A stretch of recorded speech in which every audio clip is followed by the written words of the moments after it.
Лисицата стројник. Сиромав еден чувал некој лозје. Му пошла лисицата в лозје и ја тргнал пушката да отепат. Не тепај ме, ќе те направа човек да бидеш, викнала лисицата. Пошле лисицата и сиромајот се здружиле, другари.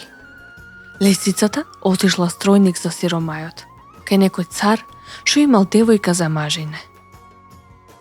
Лисицата пошла ке царот стројница по девојката и му рекла на царов: ја су стројница за Дифон, цар од друго царство, посилен од тебе. Царот е рече на лисица: да одонесеш, да овидаш шо човек ести. Лисицата се врати назад во лозјето и му рече на сиромавиот: ајде да те носа ке царот да те видат. Овие се бијата од лозјето го зе лисицата да го носет ке царот. Фати ga зе заврна силен дош, втаса ено дере, а лисицата одејќи по девојката госта и сиромавиот во дерето, а самата замина ке царот. Царот е рече: ке тие овие зет што ќе бидат. Втаса дерето, многу газеб фати, му се удаи којнот и рутиштата му се удаја. Да ми даеш од твоите коњи да му однеса и рутишта да ми даеш да му однеса, заш избрани се негоите. Кај ќе носа ке тебе, срамота е гол да оноса.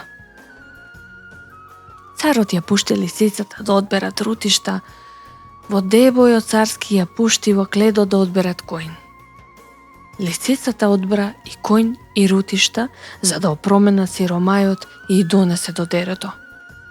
Го преслече парталајот, го качи накој неј и го набра кобек. Лисицата го однесе ке царот, а царот ја пречека убо и кладе вода, им напри каве.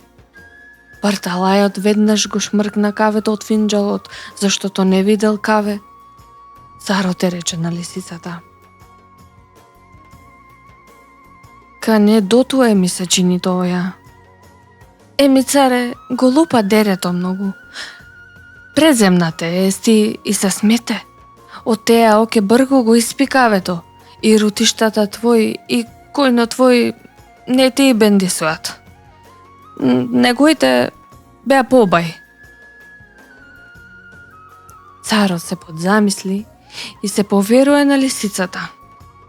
И тога му ја даде керката.